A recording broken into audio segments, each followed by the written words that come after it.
Hello my dear students, कैसे हो आप सब बढ़िया। उम्मीद करते हैं बहुत अच्छे होंगे आप सब।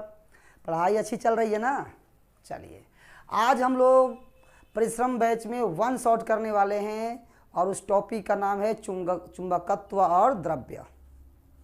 गुड इवनिंग नेहा, सोनम, बिहार का लाडला, क्या बात है, क्यूट। आप सभी का स्वागत है। सोनू प्रजापति, राम कॉमेडी स्टूडियो, वासु गुप्ता, अरे वाह, Ankit, Deepak, Swati, Vishwajeet Raj, devil blog, Ram comedy studio, Neha, Khushi, Vaishnavi, अरे वाह। चलिए, आप सभी का संतोष कुमार का भी स्वागत है। क्यूट, शनि कुमार, एटीट्यूड वैस, सभी लोग ज्वाइन कर रहे हैं। बहुत बढ़िया बाबू, बहुत बढ़िया। चलिए, आज का क्लास बहुत ही इम्पोर्टेंट है और बहुत मज़ा आने वाला है आज, है ना। संध्या, एटीट्यूड बॉय, प्रिंस, नाम बहुत अच्छा बाबू। चुंबकत्व, है ना। ये चुंबकत्व शब्द जो है बहुत लोगों को आकर्षित करता है यहाँ, है कि नहीं। एकदम बहुत अच्छे हैं बाबू। हाँ, चलिए, ओके। MVVI स्टडी पॉइंट बोल रहे हैं सर, मेरा नाम नहीं ले रहे हैं। चलिए, नाम ले लिया आपका। चलिए, तो स्टार्ट किया जाए अब। सर 8 PM में कर दीजिए रेगुलर क्लास सर। अच्छा, 8 PM में कर दिया जाए, ठीक है बाबू, इस पर मैं विचार करूँगा। चलिए, ठीक है। अब क्लास स्टार्ट ही हो रही है, तब तक है ना, आप अपने दोस्तों में सबसे पहले शेयर कर दीजिए ताकि सब लोग कनेक्ट हो जाए। बहुत अच्छे से चीज़ें हम लोग सीखने वाले हैं। टॉपिक है मैग्नेटिज्म एंड मैटर, चुंबकत्व तथा द्रव्य। इसमें हम लोग बाबू चुंबक के बारे में डिस्कस करेंगे। जैसे मैं एक बार थोड़ा छोटा सा आपको रिव्यू दे देता हूँ कि जैसे आप इलेक्ट्रोस्टैट पढ़े थे, स्थिर वैद्युतिकी, उसमें आवेश स्थिर रहता था, है कि नहीं। यहाँ इसका नाम देंगे हम लोग मैग्नेटोस्टैटिक्स, यानी कि इसमें चुंबक स्थिर रहेगा। तो चुंबक से प्रभावित होने वाले जितने भी कारक हैं वो सारे चीज़ें हम यहाँ डिस्कस करेंगे। मतलब कहीं भी एक चुंबक रख दिया जाए तो उसके आसपास बहुत भी क्षेत्र उत्पन्न करता है, और उस क्षेत्र के अंदर अगर किसी लोहा को या कील को अगर हम रखते हैं तो उस पर भी वो बल अनुभव करता है, फोर्स अनुभव करता है। तो आज हम इसी से संबंधित बातें करने वाले हैं, ठीक है। तो चलिए, आप ये सारे चीज़ों का PDF भी मिलता रहेगा आप लोगों का। चलिए, टॉपिक स्टार्ट हम लोग करते हैं कहाँ से बाबू। अब तो मैग्नेटोस्टैटिक्स टॉपिक है बाबू। यहाँ देखो, बहुत ही शानदार टॉपिक है जिसका नाम है मैग्नेटोस्टैटिक्स, चुंबक स्थितिकी।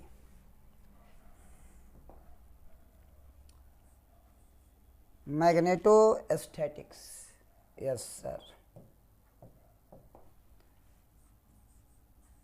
मैग्नेटोस्टैटिक्स,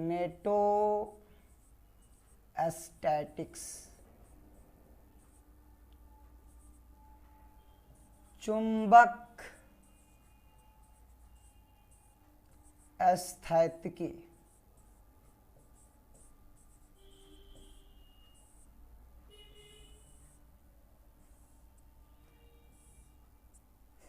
इस चुंबक स्थितिकी में हम लोग क्या सीखेंगे माय डियर।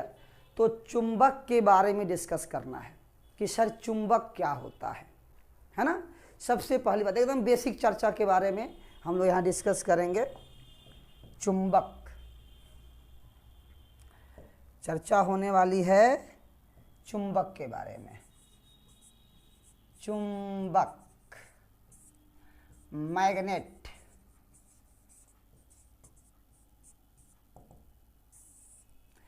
मैग्नेट एक ऐसा पदार्थ होता है जो कि किसी भी चुंबकीय पदार्थ को, बहुत ऐसे पदार्थ हैं जिसको वो आकर्षित करता है। अब बहुत ऐसे कुछ ऐसे पदार्थ हैं जिसको वो विकर्षित करता है, यानी कि इसके पास आकर्षण और विकर्षण दोनों प्रवृत्ति होती है चुंबक के पास। अब डिपेंड करता है कि इस चुंबक को हम लोग यूज कैसे करते हैं, है ना।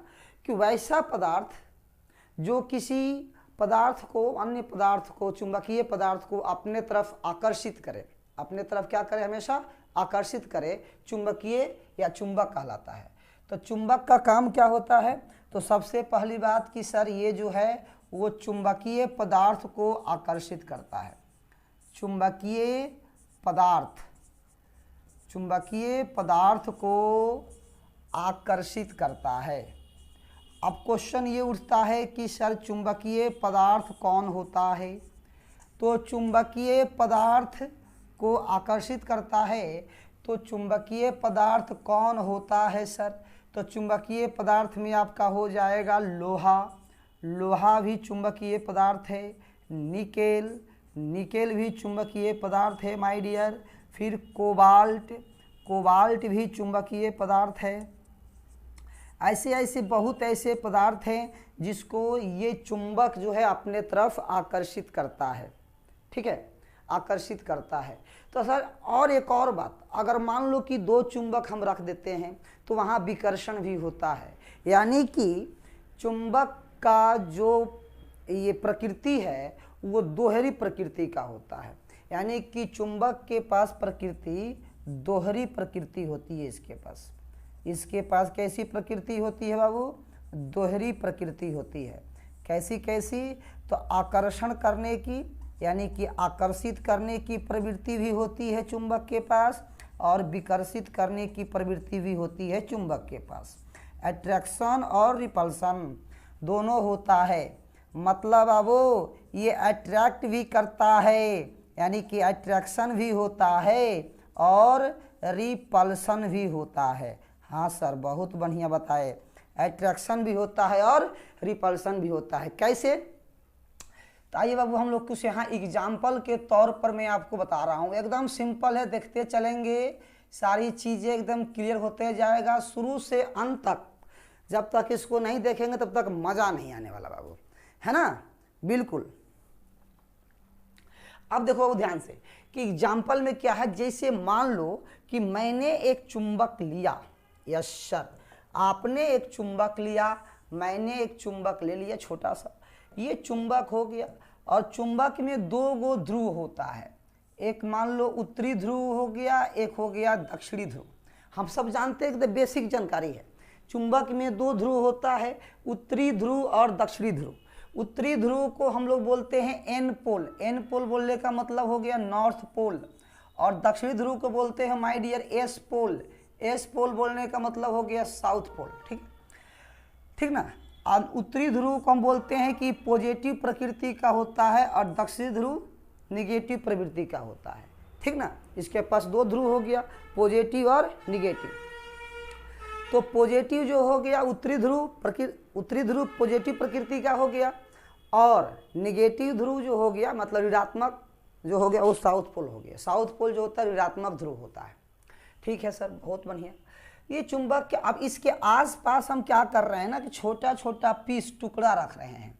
मैंने लोहा का कुछ टुकड़ा रखा, ये छोटा छोटा पीस मैंने इसको रखा यहाँ, छोटा छोटा पीस मैंने यहाँ इसके आसपास रखा। तो मैंने क्या पाया कि ये इसको अपने तरफ आकर्षित कर रहा है, ये इसको अपने तरफ क्या कर रहा है बाबू? आकर्षित कर रहा है। तो आकर्षित कर रहा है, इसका मतलब ये हो गया कि ये पदार्थ जो है चुंबकीय पदार्थ है, तभी इसको आकर्षित कर रहा है। ठीक है, तो इसका मतलब कि जितने भी मैंने यहाँ कण रखा है वो सब का सब कण चुंबकीय पदार्थ है, तभी यहाँ इसको आकर्षित कर रहा है। फिर हमने क्या सोचा, एक काम करते हैं, क्यों नहीं हम दो गो चुंबक रख दें, क्यों नहीं हम दो चुंबक रख देते हैं। इसको हम लोग क्षण चुंबक के नाम से जानते हैं, चुंबक के प्रकार भी होते हैं, लेकिन फिलहाल बेसिक देखिए। यहाँ जो है बाबू, क्यों ना हम यहाँ दो गो चुंबक रख दें। यहाँ देखिए दो चुंबक हम यहाँ रख देते हैं बाबू, देखो ध्यान से, दो चुंबक। एक देखिए, एक चुंबक ये हो गया बाबू, एक चुंबक ये हो गया, दो चुंबक हो गया। हाँ सर, बहुत बढ़िया। ये देखिए, एक का उत्तरी ध्रुव, इसका दक्षिणी ध्रुव, फिर इसका उत्तरी ध्रुव, फिर इसका दक्षिणी ध्रुव। अब क्या होगा, तो हम जानते हैं कि उत्तरी ध्रुव पॉजिटिव प्रकृति का होता है, दक्षिणी ध्रुव निगेटिव प्रवृत्ति का होता है। उत्तरी ध्रुव पॉजिटिव का, दक्षिणी ध्रुव नेगेटिव का। अब बताओ कि प्लस और माइनस में क्या होता है। प्लस प्रकृति रखने वाला आदमी और माइनस प्रकृति रखने वाला आदमी के बीच क्या होगा? तो सर आकर्षण होता है सर। तो नॉर्थ पोल और साउथ पोल में क्या होगा? आकर्षण।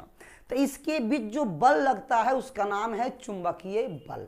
उसका क्या नाम है बाबू? चुंबकीय बल। बिल्कुल सही बात है सर। तो यहाँ देखिए, यहाँ आकर्षण लग रहा है, आकर्षण हो रहा है, इसको हम बोलते हैं एफएम। एफएम का मतलब हो गया मैग्नेटिक फोर्स, चुंबकीय बल लग रहा है। ये चुंबक इस पर जितना बल लगाएगा उतना ही बल ये चुंबक इस पर भी लगाएगा, यानी पहला दूसरा पर जितना बल लगाएगा दूसरा पहला पर भी उतना ही बल लगाएगा। न्यूटन का तृतीय नियम यहाँ लागू होगा ही होगा। अब एक बच्चा बोल दिया क्या कि सर एक बात बता दो, तो क्या, मान लो कि अगर आप दो चुंबक लिए हो, ठीक है, दो चुंबक आप लिए हो सर, कोई दिक्कत नहीं है, आप दो चुंबक लिए हो, हमको उससे कोई दिक्कत नहीं है।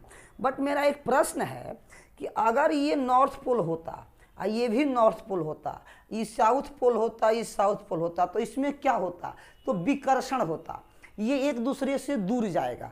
अच्छा सर, मतलब ये इधर भागेगा और ये इधर भागेगा, बिल्कुल विकर्षण होगा। तो सर ये कहीं ना कहीं मेरे दिमाग में एक बात आ रहा है, ये सर कूलॉम्ब के नियम के जैसा यहाँ लग रहा है।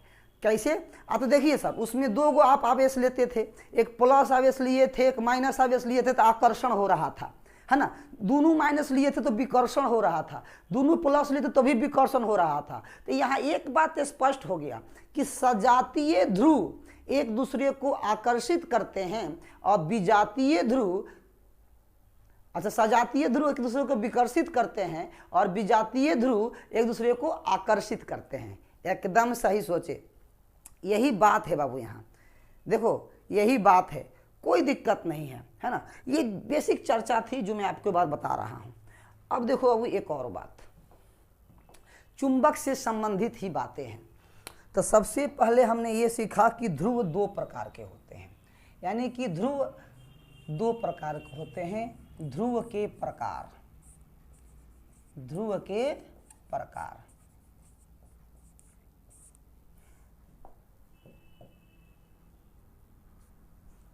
ध्रुव के प्रकार तो कौन कौन? एक होता है नॉर्थ पोल, उत्तरी ध्रुव, यस सर। एक होता है साउथ पोल, यानी कि दक्षिणी ध्रुव। अब देखो क्वेश्चन दिमाग में ये उठा लोगों के कि सर आखिर में चुंबक में दो ध्रुव होता है, ये कैसे पता चला? बिल्कुल, बात तो एकदम सही सोचे। देखिए इसका कंसेप्ट क्या है कि मान लीजिए कि हमारी ये धरती माँ है, ये हमारी धरती माँ है, अर्थ जिसको बोलते हो, पृथ्वी, पृथ्वी है ये, यस सर। और पृथ्वी की ये सतह हो गई। मैंने क्या किया कि एक धागा से, एक छत से बांधकर एक चुंबक को लटकाया, एक चुंबक को मैंने इस तरह से लटकाया माय डियर, बांधकर मैंने इसको, एक चुंबक को बीच में लटकाया, ठीक ना। तो मैंने क्या पाया कि चुंबक का एक सिरा उत्तर दिशा की ओर और चुंबक का एक सिरा दक्षिण दिशा की ओर हो गया। चुंबक का एक सिरा उत्तर दिशा की ओर, उत्तर ये दिशा है, नॉर्थ, उत्तर दिशा हो गया, और चुंबक का एक सिरा दक्षिण दिशा की ओर हो गया, अपने आप हो गया। अच्छा सर, तो इस सिरा को हम बोल दिए नॉर्थ पोल और इस सिरा को हम बोल दिए साउथ पोल। ओहो, तो इसलिए जो उत्तर दिशा की ओर जो इसका सिरा गया उसको उत्तरी ध्रुव कहा गया, जो दक्षिण की ओर गया उसको दक्षिणी ध्रुव कहा गया। मतलब कि ये उत्तरी ध्रुव है। ये कौन सा ध्रुव है बाबू? तो उत्तरी ध्रुव है, और इसे हम लोग क्या कहते हैं? दक्षिणी ध्रुव कहते हैं। एकदम ध्यान रखिएगा, उत्तरी ध्रुव और दक्षिणी ध्रुव, दो पोल हो गया। और सबसे बड़ी बात, यानी कि जो हम लोगों को चुंबक पढ़ना है वो चुंबक पढ़ना है क्षण चुंबक। तो क्षण चुंबक में दो गो पोल हो गया, नॉर्थ पोल और साउथ पोल, ठीक है। तो नॉर्थ पोल को पॉजिटिव नेचर का होता है, तो इसको लिखते हैं +QM, इसको लिखते हैं -QM। और समझिए सर ये QM क्या है?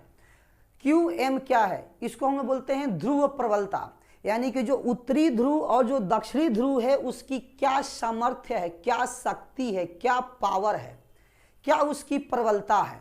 तो ध्रुव की प्रबलता को ध्रुव प्रबलता कहते हैं कि कितना वो अपना क्षेत्र विकसित कर सकता है, कितना वो दूसरे पर प्रभाव डाल सकता है, वही उसकी ध्रुव प्रबलता है। जैसे आवेश क्या करता था बाबू, सुन लो, आवेश क्या करता था, आवेश के पास जो है जो चार्ज होता था, आवेश के पास जो मान होता था, उसका परिमाण होता था, जितना ज़्यादा हम आवेश लेते थे उतना ज़्यादा वो क्षेत्र उत्पन्न करता था, उसकी सामर्थ्य उतनी ज़्यादा होती थी, उसकी क्षेत्र भी उतना ही ज़्यादा होती थी। तो यहाँ भी वही काम करना है, यानी कि उत्तरी ध्रुव और दक्षिणी ध्रुव को आवेश ही मानना है, लेकिन अंतर सिर्फ ये है कि उत्तरी ध्रुव को प्लस QM लिखेंगे और दक्षिणी ध्रुव को माइनस QM लिखेंगे। एकदम बेसिक चर्चा है। तो अब देखो बाबू ये QM क्या है, तो QM को हम लोग बोलते हैं बाबू, आपको पता होगा कि चुंबक आवेश बोलते हैं इसको हम हिंदी में क्या बोलेंगे बाबू, चुंबक आवेश। QM को बोलेंगे चुंबक आवेश, चुंबक आवेश। अच्छा सर, QM का नाम क्या है बाबू, चुंबक आवेश। और चुंबक आवेश को हम दूसरा नाम देते हैं ध्रुव प्रबलता, इसका नाम हम देंगे बाबू ध्रुव प्रबलता। अच्छा सर, मतलब इसी का दूसरा नाम होता है ध्रुव प्रबलता। बिल्कुल, किसी किसी किताब में, इवन की NCERT में अगर देखोगे तो QM को +M लिखा हुआ है और -QM को -M लिखा हुआ है, यानी कि ध्रुव प्रबलता को स्मॉल m से सूचित किया गया है। ध्रुव प्रबलता को स्मॉल m, इसको स्मॉल m को मेरे भाई देख लो या ध्यान से पढ़ लो बाबू, एकदम बेसिक चर्चा चल रहा है, ये चर्चा बहुत काम का है। ध्रुव प्रबलता है, ये भी आपका ध्रुव प्रबलता है। तो ध्रुव प्रबलता जो है एक पॉजिटिव नेचर का भी होता है और एक नेगेटिव नेचर का भी होता है, धनात्मक भी होता है और ऋणात्मक भी होता है। तो धनात्मक ध्रुव प्रबलता उत्तरी ध्रुव का और ऋणात्मक ध्रुव प्रबलता दक्षिणी ध्रुव का होता है। ठीक है, यहाँ तो कोई दिक्कत, कोई परेशानी बिल्कुल नहीं सर, बहुत बढ़िया। अब देखिए, अब क्या है बाबू, आप सुनिए। अब बात क्या होता है कि जैसे बात आती है यहाँ किसकी सर, ध्रुव प्रबलता की। ध्रुव प्रबलता की चर्चा जब होने लगती है तो दिमाग में एक क्वेश्चन आता है, ध्रुव प्रबलता। आ जाओ, अब थोड़ा सा ध्रुव प्रबलता के बारे में बात करें। ध्रुव प्रबलता का दूसरा नाम क्या बताए थे हम बाबू, चुंबक आवेश। हाँ सर, चुंबक आवेश, ये ध्यान रखेंगे। ध्रुव प्रबलता को अंग्रेजी में बोलते हैं pole strength, pole strength, yes sir. और चुंबक को इसको बोलते हैं magnetic charge, magnetic charge, yes sir, है ना, ध्रुव मैग्नेटिक चार्ज। ठीक है, इसको सूचित करते हैं किससे, स्मॉल m से, स्मॉल m से सूचित करते हैं और इसको सूचित करते हैं QM से, दोनों चलेगा, स्मॉल m भी QM भी। यहाँ से हमसे प्रश्न क्या पूछा जाता है कि बताइए इसका SI मात्रक क्या होता है। सबसे पहली बात ये क्वेश्चन पूछा जाएगा बाबू आपसे कि ध्रुव प्रबलता का SI मात्रक क्या होता है, जल्दी से बताइए। तो ध्रुव प्रबलता का SI मात्रक होता है ampere into metre, ampere into metre. क्या होता है बाबू, ध्रुव प्रबलता का SI मात्रक होता है एम्पियर इंटू मीटर, याद रखेंगे, एम्पियर इंटू मीटर। ठीक है, एकदम बेसिक चर्चा आपको बता रहा हूँ, कोई दिक्कत नहीं है, याद रहेगा। और ध्रुव प्रबलता एक अदिश राशि है। सबसे पहली बात कि ध्रुव प्रबलता एक अदिश राशि है। अदिश राशि बोलने का मतलब कि इसके पास सिर्फ परिमाण होता है, दिशा नहीं होता। जिस प्रकार आवेश के पास, आवेश भी अदिश राशि होता है, ये भी अदिश राशि होता है, जिसको हम लोग स्केलर क्वांटिटी के नाम से जानते हैं बाबू, है ना, देख रहे हैं ना। एकदम प्यार से लिखते चलिए, बहुत अच्छा नोट्स आपका बनने वाला है वन शॉट में। जितना भी सीखिएगा एकदम फर्स्ट क्लास सीखिएगा। ये बात हो गई सर, अच्छी बात है सर, बहुत बढ़िया। अब देखो बाबू एक और बात, चुंबक से एक और बात निकलती है, क्या कि जब चुंबक है तो अपना प्रभाव दिखाएगा, जैसे जूनियर सेक्शन में हम लोग पढ़े थे, चुंबक है तो अपना प्रभाव दिखाएगा, उसका भी अपना क्षेत्र होगा, तो चुंबक के क्षेत्र को हम लोग चुंबकीय क्षेत्र के नाम देते हैं। बात है कि नहीं? चुंबक के क्षेत्र को हम लोग क्या नाम देते हैं बाबू? चुंबकीय क्षेत्र। और चुंबकीय क्षेत्र को दिखाने के लिए हम लोग चुंबकीय क्षेत्र रेखाओं का उपयोग भी करते हैं। बिल्कुल सही जवाब। तो आइए बाबू अब यहाँ एक और बात सीखते हैं यहाँ। अब बताइए चुंबक प्रबलता का विमीय सूत्र बताया जाए। चुंबकीय प्रबलता का विमीय सूत्र क्या होता है? तो इसका होता है एम्पियर का ए हो जाएगा, लेंथ का एल हो जाएगा, ए एल। यहाँ तक कोई दिक्कत? बिल्कुल नहीं सर, सब क्लियर है, बहुत अच्छा, फर्स्ट क्लास। अब देखो यहाँ, अब यहाँ देखा जाए कि मान लीजिए कि एक आपके पास चुंबक है इस तरह से, और इस चुंबक के पास दो पोल है, एक नॉर्थ पोल है और एक साउथ पोल है। ठीक है सर, ये नॉर्थ पोल है और ये आपका साउथ पोल है। तो हम सब जानते हैं कि यहाँ से चुंबकीय क्षेत्र रेखाएं जो निकलती है उत्तरी ध्रुव से निकलकर दक्षिणी ध्रुव में प्रवेश करती है। चुंबकीय क्षेत्र रेखाएं उत्तरी ध्रुव से निकलकर दक्षिणी ध्रुव में प्रवेश करती है। उत्तरी ध्रुव से निकलकर बाबू दक्षिणी ध्रुव में प्रवेश करती है। तो उत्तरी ध्रुव से निकलेगी और दक्षिणी ध्रुव में प्रवेश करेगी, कुछ इस तरह से, लाइक दिस। उत्तरी ध्रुव से निकलती है, दक्षिणी ध्रुव में जाती है। उत्तरी ध्रुव से निकलती है बाबू, दक्षिणी ध्रुव में जाती है। उत्तरी ध्रुव से निकलकर दक्षिणी ध्रुव में प्रवेश करती है, फिर उत्तरी ध्रुव से निकलकर फिर दक्षिणी ध्रुव में प्रवेश करती है, फिर उत्तरी ध्रुव से निकलकर फिर दक्षिणी ध्रुव में प्रवेश करती है। ये सिलसिला ये लगातार अपना बनाए रखती है, चलाए रखती है। अरे बात समझे कि नहीं समझे? तो ये जो रेखाएं हैं आप देख रहे हो कि एकदम बंद लूप बना रही है, बिल्कुल। तो ये रेखा को हम लोग कहते हैं चुंबकीय क्षेत्र रेखाएं। ये दिखती नहीं है बाबू, काल्पनिक होती है। चुंबकीय क्षेत्र रेखाएं काल्पनिक होती हैं। ये रेखाएं ये दर्शाती है कि कहाँ का चुंबकीय क्षेत्र की प्रबलता ज़्यादा है और कहाँ का कम है। जहाँ से चुंबकीय क्षेत्र रेखाएं ज़्यादा गुजरेगी ना, वहाँ का चुंबकीय क्षेत्र की प्रबलता ज़्यादा होगा, उसका मान ज़्यादा होगा, उसका घनत्व ज़्यादा होगा, उसका पावर ज़्यादा होगा, उसका सामर्थ्य ज़्यादा होगा। तो आप एकदम देख रहे हो, जरा सोचो बाबू कि ये पूरे पिक्चर में सबसे ज़्यादा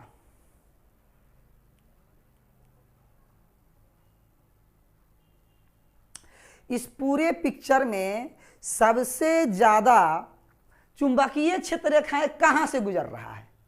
बताओ, सबसे ज़्यादा कहाँ से गुजर रहा है? सोचो तो, इस फिगर में सबसे ज़्यादा चुंबकीय क्षेत्र रेखाएं कहाँ से गुजर रहा है बाबू? बताओ, सोचो और बताओ।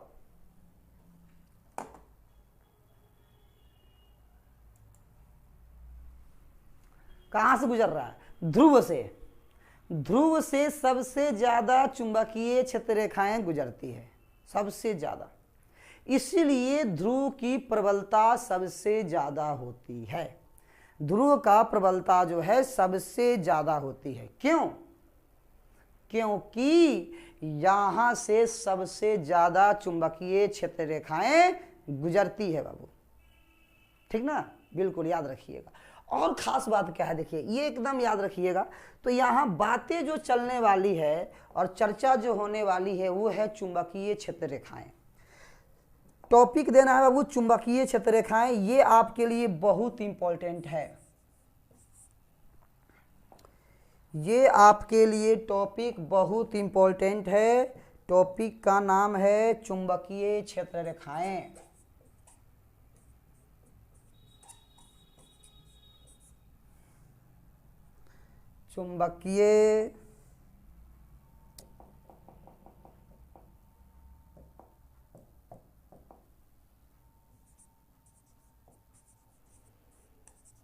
चुंबकीय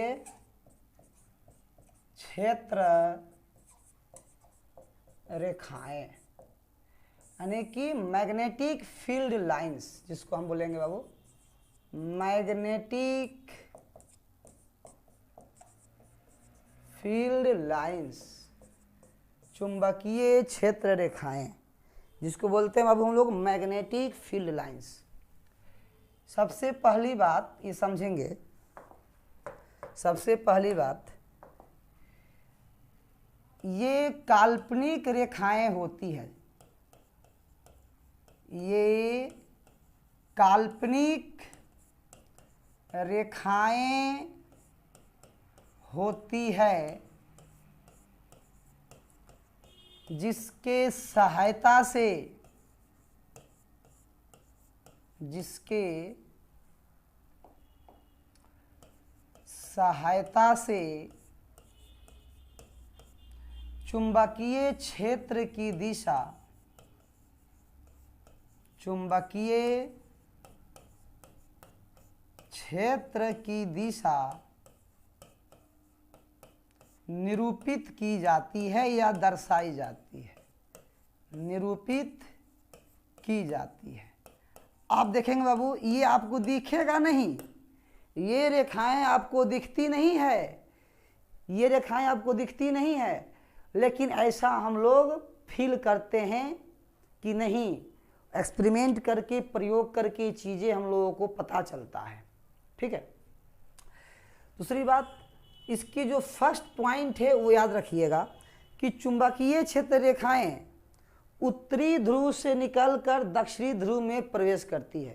इसकी कुछ मैं गुण आपको बता रहा हूं जो कि आपके लिए काफ़ी ज़्यादा लाभदायक साबित होगा चुंबकीय क्षेत्र रेखाओं के बारे में। ठीक है। चुंबकीय क्षेत्र रेखाएं उत्तरी ध्रुव से निकलकर दक्षिणी ध्रुव में प्रवेश करती है। चुंबकीय क्षेत्र रेखाएं एक दूसरे के समानांतर भी हो सकती है और वक्र भी हो सकती है, मतलब कि समानांतर हो भी सकती है। अगर मान लीजिए कहीं भी चुंबकीय क्षेत्र रेखाएं आपको ऐसी दिख रही है, देख लीजिए बाबू, ऐसे चुंबकीय क्षेत्र रेखाएं एक दूसरे के समानांतर दिख रही है और उसके बीच के गैप भी समानांतर है, इसको कहते हैं एक समान चुंबकीय क्षेत्र, एक समान चुंबकीय क्षेत्र। अगर मान लीजिए कहीं आपको वक्र इस तरह से चुंबकीय क्षेत्र रेखाएं दिख गई, वक्र सतह, वक्र वाला एकदम कर्व, तो ये होता है, इसको कहते हैं हम लोग असमान चुंबकीय क्षेत्र रेखाएं। यानी समानांतर होगा तो समान चुंबकीय क्षेत्र रेखाएं, अगर कर्व होगा तो असमान चुंबकीय क्षेत्र रेखाएं। लेकिन एक बात और ध्यान रखना है, कभी कभी ऐसा होता है ना कि समानांतर होता है लेकिन उसके बीच का गैप बहुत ज़्यादा बहुत कम हो जाता है, कहीं ज़्यादा कहीं कम हो जाता है, तो इसको एक समान चुंबकीय क्षेत्र रेखाएं हम नहीं कह सकते हैं।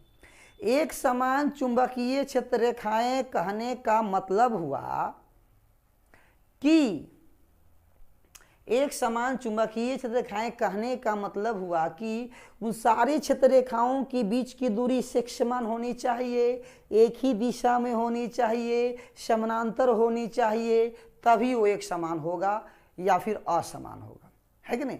एक और खास बात, एक बात देखो, अगर किसी भी चुंबकीय क्षेत्र रेखाओं पर आप किसी बिंदु का क्षेत्र की दिशा निकालना चाहते हैं, चुंबकीय क्षेत्र की दिशा निकालना चाहते हैं, तो वहां पर आप स्पर्श रेखा की सहायता ले सकते हैं।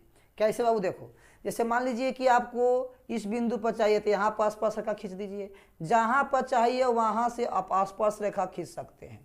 जिस बिंदु पर आपको चुंबकीय क्षेत्र की दिशा चाहिए वहां पर आप स्पर्श रेखा खींच सकते हैं। यानी कि स्पर्श रेखा की दिशा ही चुंबकीय क्षेत्र की दिशा होगी। एकदम क्लियर। आइए यहाँ समझते हैं। तो पहला बात यहाँ हम ये सीखेंगे कि चुंबकीय क्षेत्र रेखाएं, चुंबकीय क्षेत्र रेखाएं उत्तरी ध्रुव से, उत्तरी ध्रुव से निकलकर, उत्तरी ध्रुव से निकलकर दक्षिणी ध्रुव में प्रवेश करती है। उत्तरी ध्रुव से निकलकर दक्षिणी ध्रुव में प्रवेश करती है बाबू।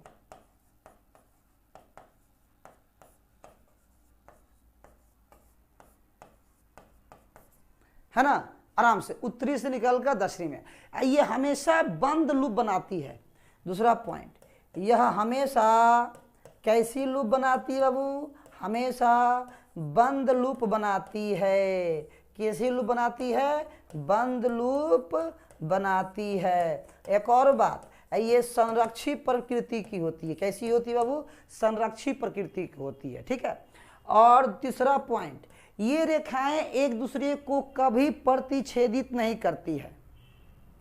ये रेखाएं एक दूसरे को कभी प्रतिच्छेदित नहीं करती है। आप जानते हो, अगर ये रेखाएं एक दूसरे को काट देगी तो बड़ा खतरा हो जाएगा, यहाँ झगड़ा हो जाएगा, एक के चक्कर में दो हो जाएगा। कैसे? देखिए था, ये कहेगी हमारा है, पहली वाली कहेगी कि नहीं ये तो हमारा है, और दूसरी वाली कहेगी कि नहीं ये तो हमारा है। अब देखो झगड़ा होगा कि नहीं होगा? होगा, है ना। तो अब देखो ये किसका है? दोनों में कॉमन है। दोनों में क्या है बाबू? कॉमन है। तो कैसे करेंगे इसको? तो इस रेखा के अनुसार, इस रेखा के अनुसार, इस किरण के अनुसार, इस क्षेत्र रेखाओं के रेखा के अनुसार यहाँ की चुंबकीय क्षेत्र की दिशा इधर होगी। हाँ सर। इस किरण, इस रेखा के अनुसार, इस क्षेत्र रेखा के अनुसार यहाँ की चुंबकीय क्षेत्र की दिशा इधर होगी। अब एक पॉइंट पर दो दिशा तो संभव है नहीं। एक पॉइंट पर तो दो दिशा संभव है नहीं बाबू, इसीलिए कभी नहीं काटती है। दोनों में आपस में तालमेल बैठा लगे कि नहीं बाबू हम लोगों को क्रॉस नहीं करना है, आपस में झगड़ा करने से क्या फायदा है? नहीं समझी बात को? हाँ, तो ये क्रॉस नहीं करती। आपको फील होगा कि उत्तरी ध्रुव से निकल कर दक्षिणी में प्रवेश कर रही है तो जाकर सट जाएगी ना, ऐसा कुछ नहीं होने वाला होता है। वो आपस में एकदम मैनेज करके है। ऐसा में जब मैनेज होता है तो वहाँ झगड़ा नहीं होता है, इसीलिए टेंशन नहीं लेना है। तो आप लोग भी मैनेज करना सीखिए, है ना। अब देखो, अब एक और बात, ये खास बात था, एकदम ध्यान रखिएगा। अब देखिए, मैं आपसे छोटा सा एक एग्जाम्पल पूछता हूं। जैसे मैंने आपको ऐसा, एक मिनट रुक जाइए, मैंने आपको ऐसा ऐसा एक फोटो बना के दे दिया, ऐसा ऐसा। हाँ सर, बहुत बढ़िया, एकदम झकास। एक पॉइंट यहाँ है ए, एक पॉइंट यहाँ है बी। बस हमको ये बता दो बाबू साहब, ओ मेरे भाई साहब, ओ मेरे डियर, ये बता दो कि बिंदु ए पर का क्षेत्र का मान ज़्यादा होगा कि बिंदु बी पर के क्षेत्र का मान ज़्यादा होगा। बस ये समझो, कहाँ किस पॉइंट का क्षेत्र का मान ज़्यादा होगा, कहाँ की प्रबलता ज़्यादा होगी, जहाँ चिप सटी हुई है वहाँ पर, जहाँ पर सटी हुई है वहाँ पर, कि जहाँ से दूर है वहाँ पर? बताओ बाबू जल्दी से, कहाँ पर? बिंदु ए और बिंदु बी है। देखिए बिंदु बी जो है काफ़ी नज़दीक है, बिंदु ए में गैप ज़्यादा है। इसमें गैप ज़्यादा होने का मतलब समझते हैं क्या है? गैप ज़्यादा है मतलब क्षेत्र का प्रभाव कम है, और गैप कम है मतलब क्षेत्र का प्रभाव ज़्यादा है ना। तो बिंदु बी का चुंबकीय क्षेत्र ए के अपेक्षा ज़्यादा है। बिंदु बी के सापेक्षा, देखो ध्यान से, बिंदु बी के अपेक्षा, बिंदु बी के अपेक्षा ए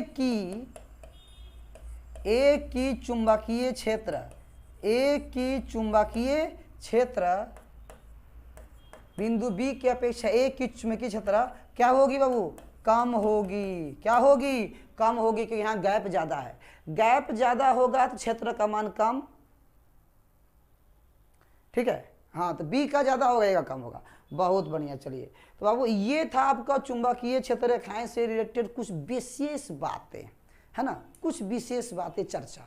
अब आइए हम लोग सीखेंगे यहाँ कूलम्ब का नियम तथा चुंबकत्व।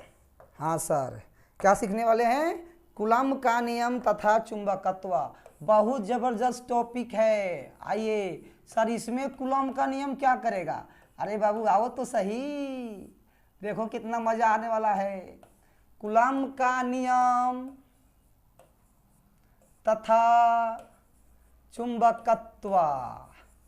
अब यहाँ चुंबकत्व आया। अब कहेगा बच्चा सब, सर ये नया टॉपिक कहाँ से लेकर आए सर? अब तो नया नहीं, अब देखो इसको बोलते हैं Coulomb's law, Coulomb's law and magnetism. अच्छा सर, यानी कि कूलॉम्स लॉ को मैग्नेटिज्म में, चुंबकत्व में किस प्रकार से हम उपयोग में लाते हैं उसके बारे में हम सीखेंगे। ठीक है, ये क्या होता है देखो, जैसे मान लो कि मैंने दो चुंबक लिया, सपोज करो बाबू, बस समझने के लिए पर्पज से मैं बता रहा हूं, दो चुंबक लिया, दोनों चुंबक में ध्रुव होंगे, बिल्कुल होंगे। तो आइए हम लोग उस बात को समझते हैं कि कौन कौन ध्रुव होंगे उसमें। जैसे मान लो बाबू कि एक चुंबक ये है और एक चुंबक ये है, कोई भी दो चुंबक आप ले सकते हो, ठीक है, कोई भी दो चुंबक ले सकते हो। मैं इसको ले लिया नॉर्थ पोल, इसको ले लिया साउथ पोल, इसको ले लिया नॉर्थ पोल, इसको ले लिया साउथ पोल, इस तरह से। इसकी ध्रुव को मैंने मान लिया +M1, इसको मान लिया मैं +M2। अब M1 M2 क्या है सर? तो M1 M2 है कि पहला चुंबक का ध्रुव प्रबलता M1 है और दूसरा चुंबक का ध्रुव प्रबलता M2 है। कोई दिक्कत इसमें? बिल्कुल नहीं। मतलब ये हुआ कि इस नॉर्थ पोल को, इसके नॉर्थ पोल को हमने एक काम किया, एक लाइन खींचा, इस लाइन पर यहाँ मैंने लिख दिया +M1 और यहाँ हमने लिख दिया +M2 पॉइंट देकर। अब देखो अब इसको लिखने का तरीका क्या है, +M1 में जहाँ लिखूंगा मतलब उसको आपको उत्तरी ध्रुव समझना है, -M1 लिखूंगा तो उसको आपको दक्षिणी ध्रुव समझना है। मतलब +M रहेगा तो उत्तरी ध्रुव समझना है, -M रहेगा तो दक्षिणी ध्रुव समझना है। देखिए दोनों के आगे प्लस है, मतलब कि ये उत्तरी ध्रुव है, ठीक है, ये उत्तरी ध्रुव। Yes sir. अब बताइए क्या कि इस दोनों को जोड़ने वाली लाइन तो होगी ना? यस सर, ये दोनों को जोड़ने वाली लाइन तो होगी ना सर? तो दोनों को जोड़ने वाली लाइन को क्या कहते हैं, याद है आपको कि भूल गए? इसी को तो बोलते हैं क्रियात्मक रेखा। अच्छा सर, ये कौन सा रेखा है सर? क्रियात्मक रेखा। इसी पर क्रिया होने वाला है, प्रतिक्रिया। अब बताइए कि यहाँ क्या होगा, नॉर्थ पोल है तो सर विकर्षण होगा। विकर्षण होगा इसका मतलब क्या समझे? इसका मतलब ये समझे कि ये चुंबक एने भागेगा और ये चुंबक एने भागेगा, दोनों एक दूसरे के विपरीत दिशा में जाएगा। मतलब देखने का कि इस पर इधर बल लगेगा और इस पर इधर बल लगेगा। क्या बाबू क्या बोलते हो, जल्दी से बोलो, सही बोला कि नहीं मैं? अरे बोलो सही बोला कि नहीं? इस बिंदु पर इधर बल लग रहा है, हाँ सर, इस बिंदु पर इधर बल लगेगा। अब कौन सा बल लगेगा? तो दो चुंबक के बीच लगने वाले बल को, दो चुंबक के बीच लगने वाले बल को चुंबकीय बल कहते हैं। दो चुंबक के बीच लगने वाले बल को क्या कहते हैं? चुंबकीय बल। तो आप देखो बाबू, पहला पर दूसरा लगा रहा है, यहाँ दूसरा पर पहला लगा रहा है। तो न्यूटन का तृतीय नियम याद आ रहा है कि नहीं याद आ रहा है? हाँ सर। कि देखिएगा बाबू कि ये दोनों बल आपस में बराबर होंगे। F12 का मान और F21 का मान का परिमाण जो है Fm के बराबर होगा। Fm मतलब क्या? Fm रेडियो नहीं समझना है, Fm मतलब मैग्नेटिक फोर्स, चुंबकीय बल के बराबर होगा, है कि नहीं? चुंबकीय बल के बराबर होगा। और ये न्यूटन का तृतीय नियम यहाँ लागू होता है। और दोनों ध्रुव के बीच की दूरी को मैंने मान लिया है r। क्या मान लिया बाबू? r। इसके बीच की दूरी को मैंने r मान लिया। अब बताइए ये कूलॉम साहब का क्या कहना था? कूलॉम साहब का क्या कहना था कि देखिए चुंबकीय बल, यहाँ उससे मैं कोरिलेट करता हूँ बाबू, चुंबकीय बल जो आकर्षण और विकर्षण दोनों प्रकृति का होता है, ठीक है। चुंबकीय बल सीधा समानुपाती होता है ध्रुव प्रबलता के गुणनफल के, ध्रुव प्रबलता के गुणनफल के, यानी कि M1 × M2 के सीधा समानुपाती होता है। उसमें हम लोग सीखे थे Q1 × Q2, कूलॉम के नियम में सीखे थे Q1 × Q2, लेकिन यहाँ सीख रहे हैं M1 × M2। Yes sir. उसके बाद इसको हम शॉर्ट में लिखते हैं, FM लिख देते हैं, ठीक सर। फिर वो FM जो है दूरी के वर्ग का व्युत्क्रमानुपाती होता है, दूरी के वर्ग का व्युत्क्रमानुपाती होता है। इसका अर्थ जानते हो वो क्या हो गया कि जैसे जैसे दूरी बढ़ेगा, जैसे जैसे दूरी बढ़ेगा वैसे वैसे बल कम लगेगा, वैसे वैसे बॉन्ड कमजोर हो जाएगा, है कि नहीं? नहीं देखा है? दूरी बढ़ने से बल कम लगता है, दूरी बढ़ने से बल कम होता है, और नज़दीक रहने से बल ज़्यादा लगता है। नहीं समझे कि नहीं? समझ गया? अरे वाह, है ना? अब बाबू यहीं पर तुम सब जो है ना पूरा एकदम बिजी रहो, बहुत बढ़िया काम कर रहे हो, इससे बढ़िया काम तो दुनिया में कुछ है ही नहीं, है ना? एकदम लगे रहो, लगे रहो, भगवान आपके साथ है, एकदम सब बढ़िया होगा। अब देखो बाबू समीकरण 1 तथा 2 से, समीकरण 1 तथा 2 से बताओ। देखो ओहो, इसको इरेज करता हूं मैं। समीकरण 1 तथा 2 से आ जाओ। समीकरण 1 तथा 2 से, आज समीकरण 1 तथा 2 क्या देखना?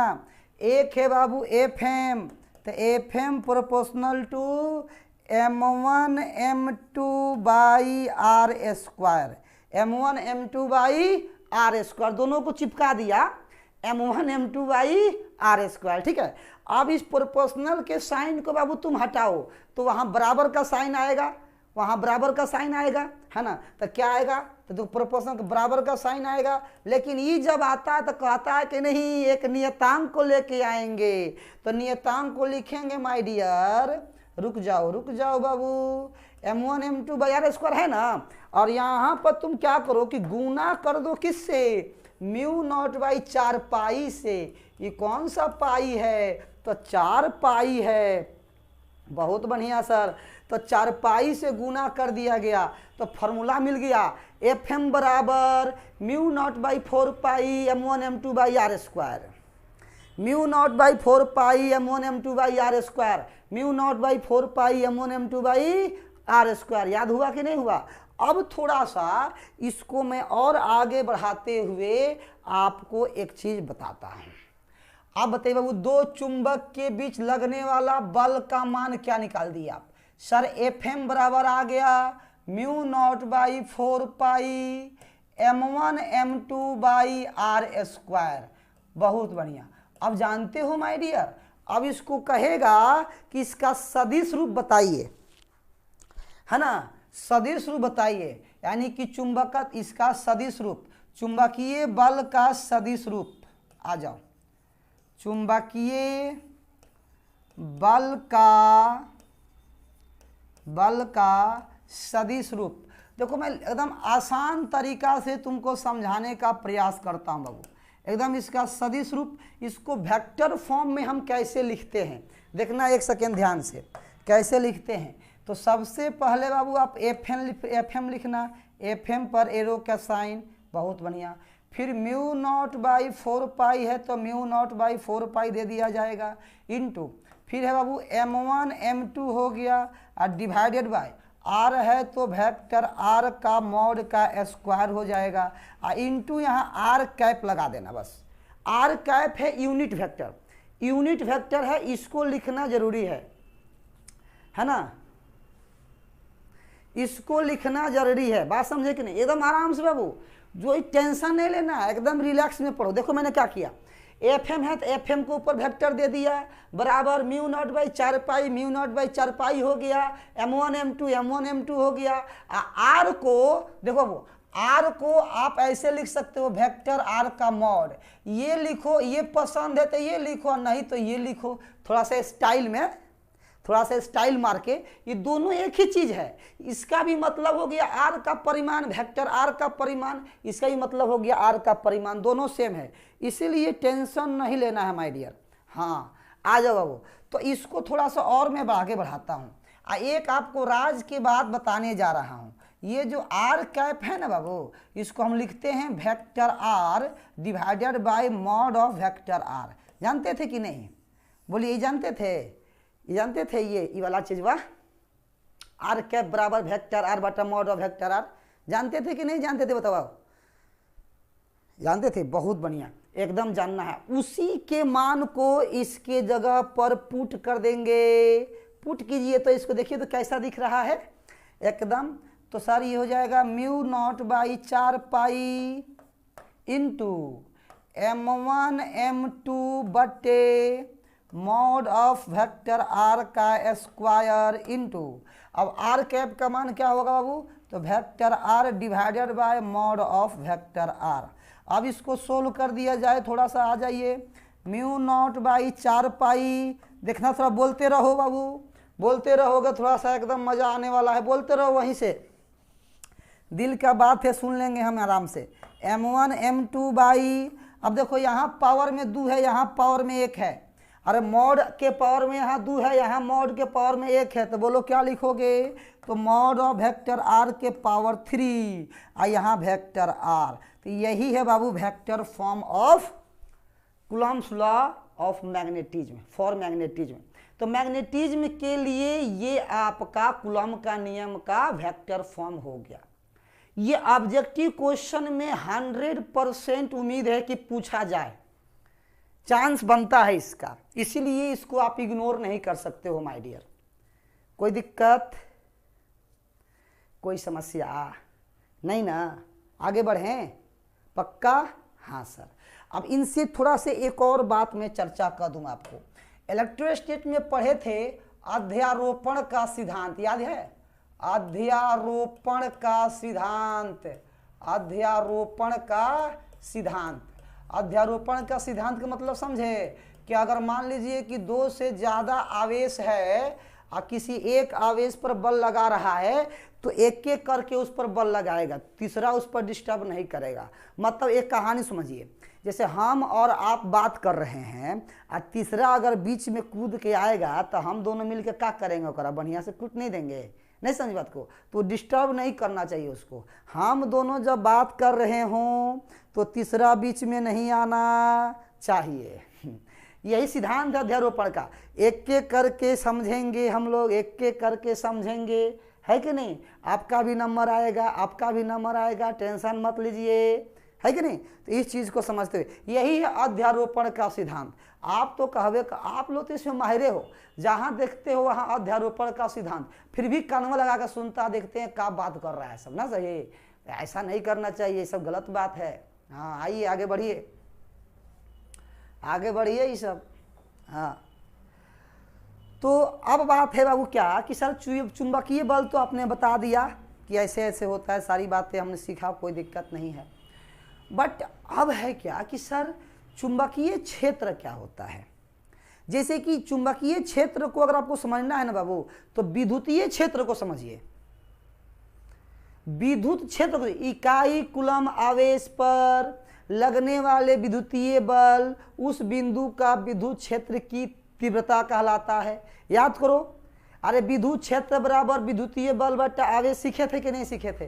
देखो अब यहाँ हम लोग उसी का यूज करके यहाँ सीखने जा रहे हैं। हम लोग यहाँ सीखने के बाबू चुंबकीय क्षेत्र, थोड़ा सा ध्यान दीजिएगा, एकदम बेसिक चर्चा है, बहुत फायदेमंद करेगा, टॉनिक के जैसा। चुंबकीय क्षेत्र की तीव्रता, यस सर, चुंबकीय क्षेत्र की तीव्रता। अब बताओ बाबू, चुंबकीय क्षेत्र की तीव्रता का संकेत होता है वेक्टर बी, क्योंकि ये सदिश राशि होता है, ये सदिश राशि होता है। कोई दिक्कत बिल्कुल नहीं, बिल्कुल नहीं। तो इसमें क्या कहिएगा,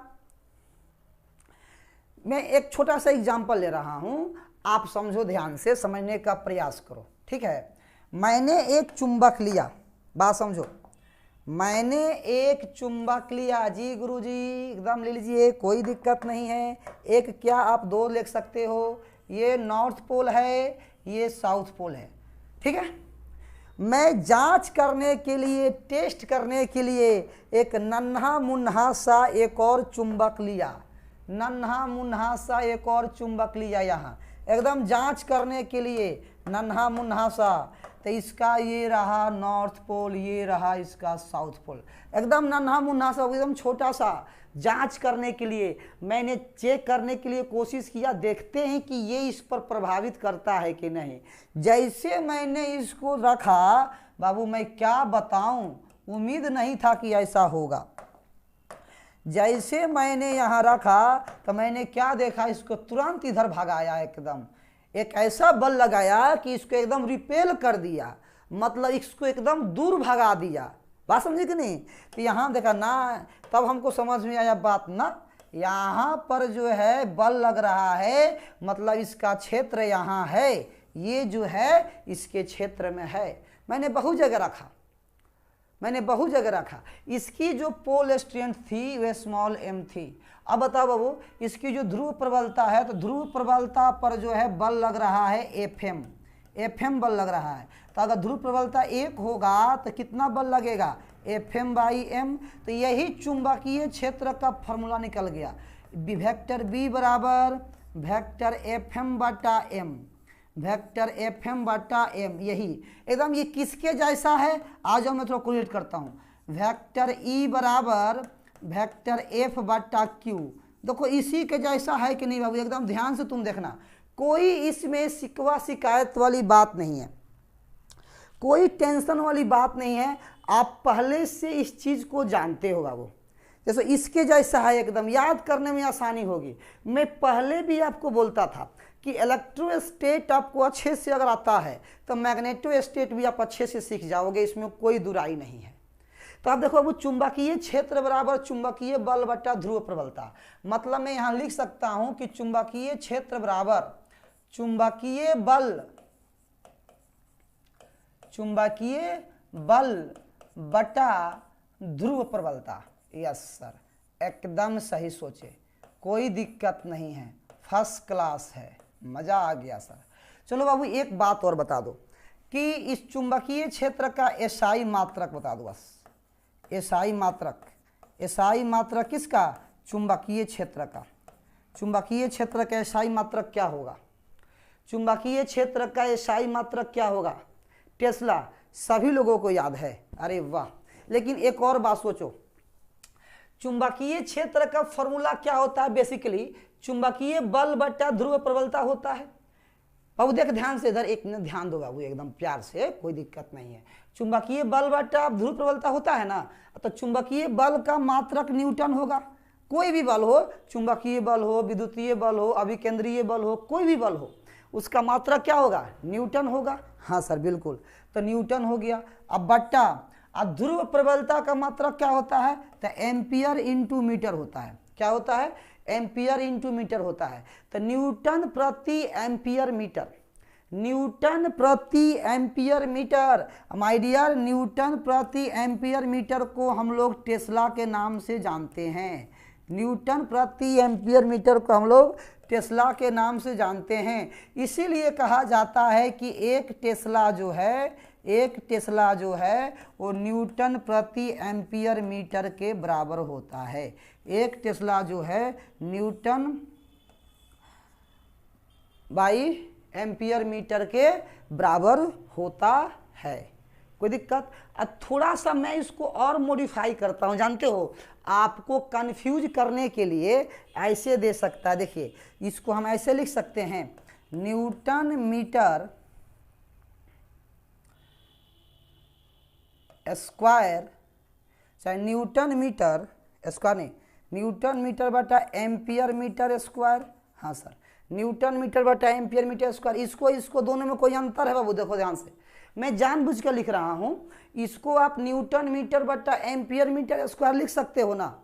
बिल्कुल लिख सकते हो। हाँ, अब देखो न्यूटन मीटर को जूल बोलते हैं, जूल बटा ampere into metre square, joule बटा एम्पियर इंटू मीटर स्क्वायर। अब सोचो कि T बराबर आया जूल बटा एम्पियर इंटू मीटर स्क्वायर। तो अब आपको देखिए कंफ्यूज करेगा क्या यहाँ कि J/T बराबर एम्पियर इंटू मीटर स्क्वायर। देखो कितना खतरनाक आ रहा है।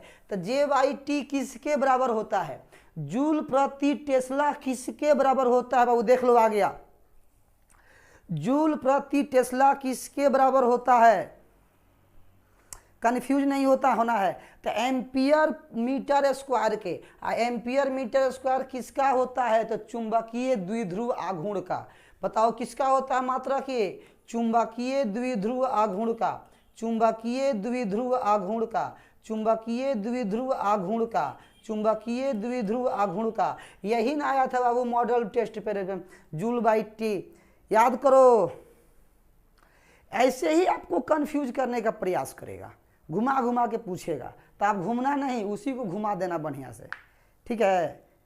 हाँ सर, बहुत बढ़िया, कोई दिक्कत नहीं है।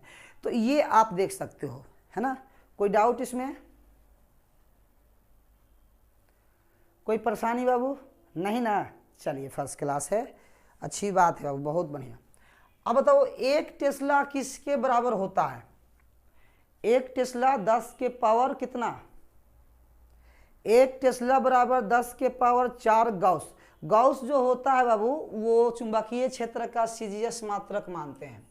इसका जो सीजीएस मात्रक है, चुंबकीय क्षेत्र की प्रबलता का सीजीएस मात्रक गॉस होता है। क्या होता है बाबू? गॉस होता है, याद रखेंगे, है ना। गॉस 10 के power 4, 1 tesla is equal to 10 के पावर 4 गॉस। गॉस को मतलब जी लिख देते हैं। Very good, first class sir. ये बातें हुई चर्चा यहाँ, ठीक है। अब सोचिए, चुंबकीय क्षेत्र हो गया। अब प्रश्न ये उठता है कि सर विद्युत ध्रुव प्रबलता के लिए, ध्रुव प्रबलता के कारण चुंबकीय क्षेत्र, ध्रुव प्रबलता के कारण चुंबकीय क्षेत्र क्या होना चाहिए बाबू? तो ध्रुव प्रबलता, ध्रुव प्रबलता के कारण चुंबकीय क्षेत्र,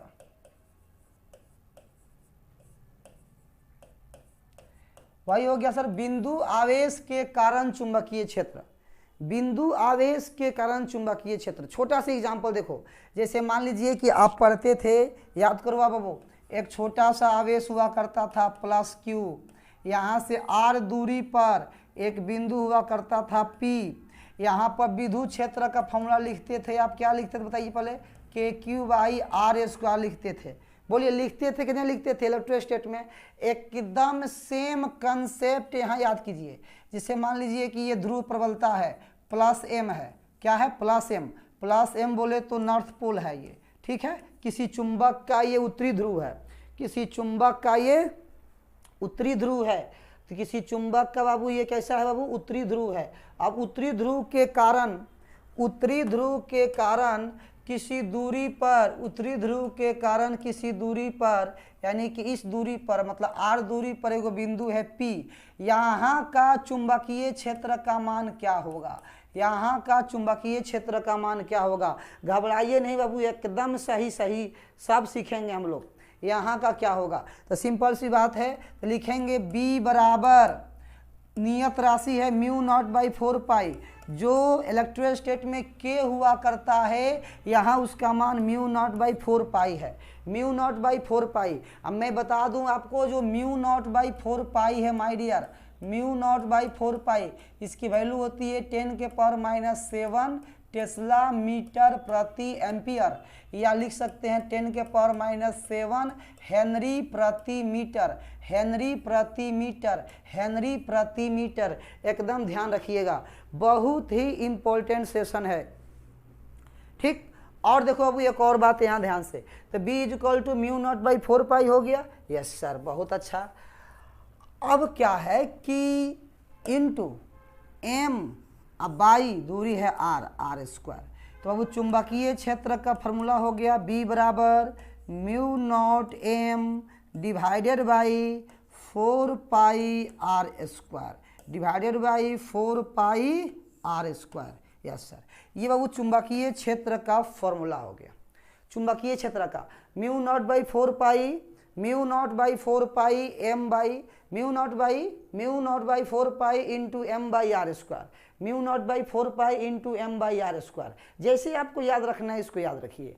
मतलब कहने का कि μ0/4 पाई तो आपका एक नियत राशि है, इसको जब हटाइएगा तो आप यहाँ से क्या पाइएगा भाई मेरे?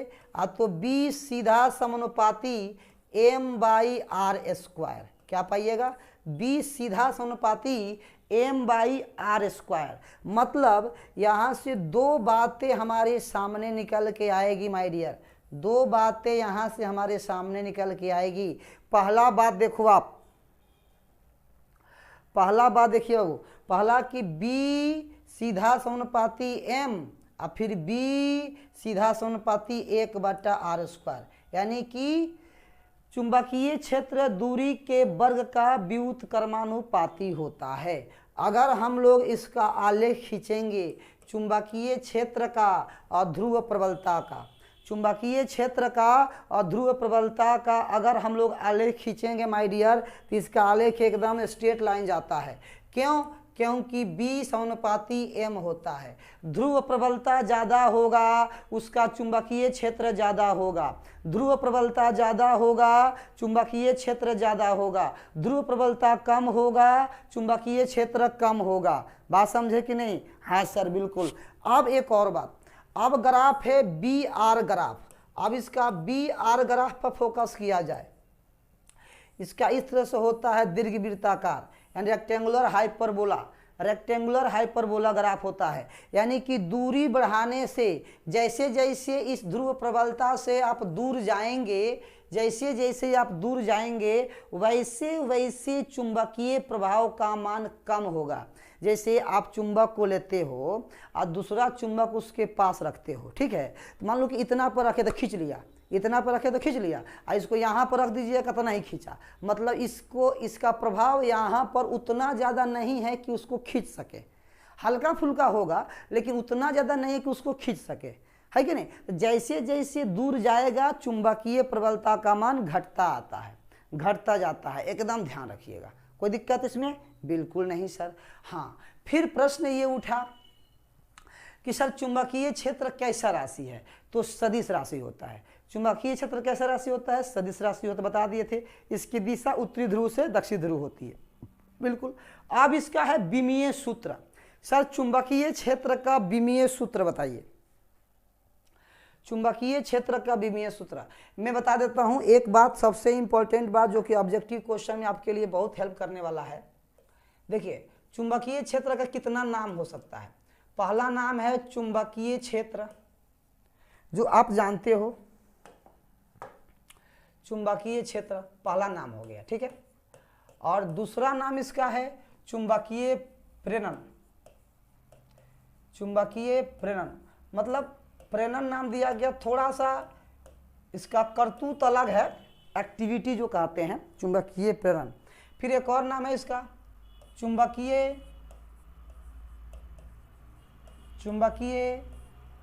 फ्लक्स घनत्व। चुंबकीय फ्लक्स घनत्व, ये तीनों शब्द को समझेंगे आप। यानी कि इसका अंग्रेजी लिखते हैं हम लोग मैग्नेटिक फील्ड। ये वस्तुनिष्ठ प्रश्न में बहुत आपका हेल्प करने जा रहा है माय डियर, ये ध्यान रखेंगे। मैग्नेटिक फील्ड, इसको बोलते हैं मैग्नेटिक इंडक्शन। यस सर, इसका नाम क्या बाबू? Magnetic induction. और इसका नाम क्या है? Magnetic flux density. Magnetic flux density, magnetic flux density, है कि नहीं? तीन नाम है, मैग्नेटिक फील्ड,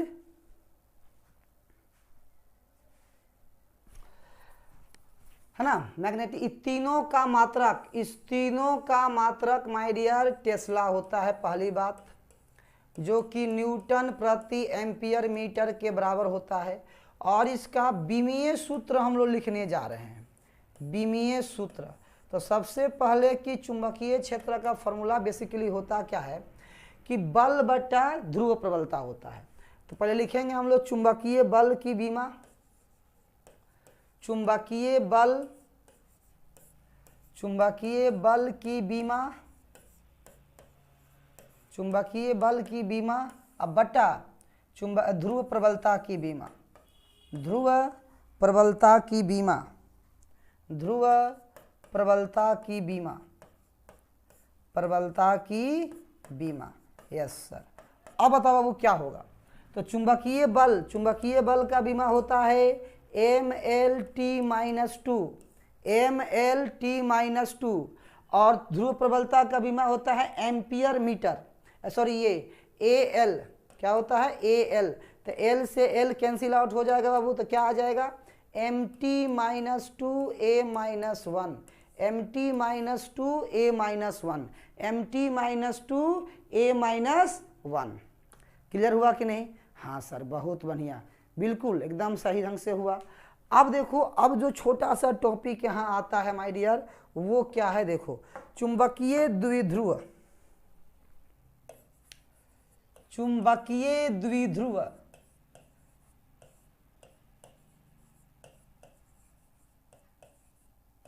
मैग्नेटिक डाइपोल,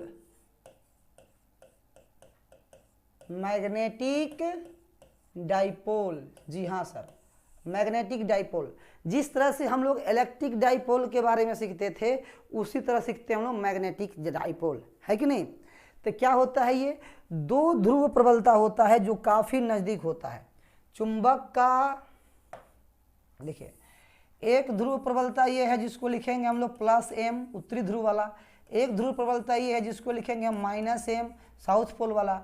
इसकी बीच की दूरी बहुत कम होती है जिसको 12 मान सकते हो आप। क्या मान सकते हो? 12, बिल्कुल। तो इसी अरेंजमेंट को हम लोग क्या कहते हैं? चुंबकीय द्विध्रुव कहते हैं। चुंबकीय द्विध्रुव, जैसे विद्युत द्विध्रुव वो करता था, उसी प्रकार चुंबकीय द्विध्रुव है। एक +m एक -m, +m उत्तरी ध्रुव -m दक्षिणी ध्रुव के बीच की दूरी बहुत कम हो तो ऐसी व्यवस्था को चुंबकीय द्विध्रुव कहा जाता है। चुंबकीय द्विध्रुव कहा जाता है। और एक बात और बताओ, मैग्नेटिक डाइपोल मोमेंट, यानी कि एक होता है चुंबकीय द्विध्रुव आघूर्ण, चुंबकीय आघूर्ण बोल सकते हो या चुंबकीय द्विध्रुव आघूर्ण बोल सकते हो, जिसको अंग्रेजी में बोलते हैं अब हम लोग magnetic moment, magnetic moment. Yes sir.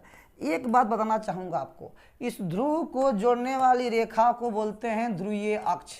हाँ सर, बिल्कुल, ये नाम तो सुना सुना लग रहा है। और ध्रुवीय अक्ष को हम लोग एक और नाम देते थे, याद कीजिए बाबू, अक्षीय अक्ष। ध्रुवीय अक्ष का एक और नाम था बाबू, अक्षीय अक्ष। और इस दोनों के बीच में एक बिंदु हुआ करता था, ओ जो मध्य बिंदु होता था। यहाँ से भी एक लाइन खींचते थे, इस लाइन का नाम होता था निरक्षीय अक्ष। निरक्षीय अक्ष जो कि ध्रुवीय अक्ष के लंबवत हुआ करता था, ध्रुवीय अक्ष के लंबवत हुआ करता था। याद है आपको? बिल्कुल, एकदम सेम कंसेप्ट है। तो इसके बारे में क्या विचार है गुरुजी? इसके बारे में क्या विचार है? बहुत अच्छा विचार है माय डियर। करना क्या है कि मैग्नेटिक मोमेंट का वेक्टर m, ये एक सदिश राशि होता है। इसका फॉर्मूला होता है ध्रुव प्रबलता इंटू दोनों के बीच के दूरी, ध्रुव प्रबलता इंटू दोनों का बीच का दूरी, ध्रुव प्रबलता इंटू दोनों के बीच की दूरी का गुणनफल m into 12, m into 12। Small m क्या है? तो ध्रुव प्रबलता, मैं फिर बोल रहा हूँ, ये ध्रुव प्रबलता है, कंफ्यूज नहीं होना है। और ध्रुव प्रबलता का मात्रक क्या होता है? Ampere metre. ये 12 क्या है? दोनों के बीच की दूरी है, दोनों के बीच की लंबाई है। अच्छा सर, ठीक है। और m क्या है? तो चुंबकीय आघूर्ण है, चुंबकीय आघूर्ण, चुंबकीय आघूर्ण। और चुंबकीय आघूर्ण एक सदिश राशि होता है माय डियर, चुंबकीय आघूर्ण एक सदिश राशि होता है। कौन बताएगा कि इस सदिश राशि का दिशा किधर होता है? सदिश राशि की दिशा बताओ, चुंबकीय आघूर्ण की दिशा किधर होती है? चुंबकीय आघूर्ण की दिशा किधर होती है? जल्दी से बताना माय डियर, चुंबकीय आघूर्ण की दिशा किधर होती है? तो -m से +m की ओर, -m से +m की ओर, अर्थात साउथ पोल से एस पोल से एन पोल की ओर, एस पोल से एन पोल की ओर, एस पोल से एन पोल की ओर, है ना? याद रखिएगा, इसकी दिशा होती है, अर्थात चुंबकीय क्षेत्र के विपरीत दिशा में। खैर, उसको हम लोग करके देखेंगे आराम से।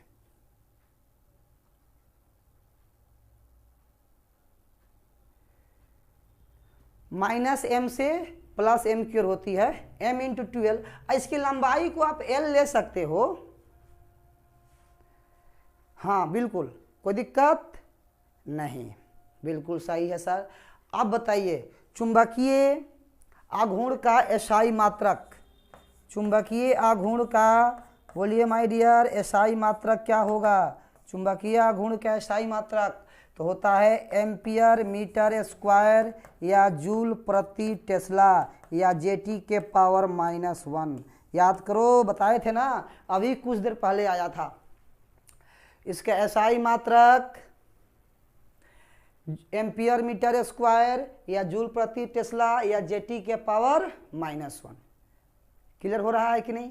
बिल्कुल सही बात। हाँ, अब है इसी, देखिए यहाँ प्रश्न हमसे कैसे पूछा जाएगा कि बताइए सर कि निरक्षीय अक्ष पर चुंबकीय द्विध्रुव के कारण चुंबकीय क्षेत्र स्थापित करें। ये आपके सेंटअप एग्जाम में क्वेश्चन पूछा गया था और ये प्रश्न 2022 में पूछा गया था, यानी कि इस सेक्शन से क्वेश्चन पूछा गया था, है ना, इस सेक्शन से। तो बाबू बहुत ही ज़्यादा ये इम्पोर्टेंट है। लॉन्ग में आया था ना, हाँ, तो अब यहाँ से जो भी सेक्शन आपके आने वाला है वो सब लॉन्ग टर्म में आने वाला है, यानी 5 मार्क्स का क्वेश्चन यहाँ से आपको मिलने वाला है। 1-2 मार्क्स का नहीं बाबू, 5 मार्क्स का। जैसे आपको याद होगा परावैद्युत मतलब अनुचुंबकत्व, पराचुंबकत्व, लौह चुंबकत्व में अंतर स्पष्ट करें, ये भी 5 नंबर में क्वेश्चन पूछता है ना। तब क्षण चुंबक जो है, परिनालिका जो है क्षण चुंबक के जैसा व्यवहार करता है, ये भी 5 नंबर में क्वेश्चन पूछ सकता है। तो इसमें 5 मार्क्स के क्वेश्चन बनाने का पॉसिबिलिटी थोड़ी सी ज़्यादा है। तो इस सीरीज में हम 5 मार्क्स वाला क्वेश्चन एक अलग लेक्चर में हम लेके आने वाले हैं, है ना, इसलिए घबराइएगा नहीं। आज हम लोग यहीं तक रखते हैं। उम्मीद करते हैं कि आप हमारे साथ इतना देर बने, कुछ सीखे जरूर होंगे। तो अपने ग्रुप में बाबू इस बेसिक लेक्चर को, जो 1 शॉट में मैग्नेटिज्म के बारे में जो मैंने बेसिक चर्चा किया है, इसको आप शेयर कीजिएगा। फिर हम लोग अगले क्लास में और अच्छे से डिस्कस करेंगे और 5 मार्क्स वाला क्वेश्चन, लॉन्ग क्वेश्चन लेके आएंगे और किस तरह से लिखना है, कैसे लिखना है, ये सब उसमें चर्चा होगा। ठीक है, बहुत बढ़िया, बहुत हमारे तरफ से आपका आशीर्वाद है। पढ़ते रहिए, लिखते रहिए, स्वस्थ रहिए, मस्त रहिए, है ना। चलिए, दिक्कत होगा तो कमेंट बॉक्स में कमेंट जरूर कीजिएगा कि कहाँ आपको प्रॉब्लम हुई, क्या दिक्कत हुआ। अपनी राय और कमेंट में जो भी आपका विचार होगा उसको प्रस्तुत करने का पूरा आपका हक है, कोई दिक्कत नहीं। ठीक है, फिर मिलते हैं अगले क्लास में न्यू टॉपिक के साथ। बहुत धन्यवाद बाबू, बाय बाय।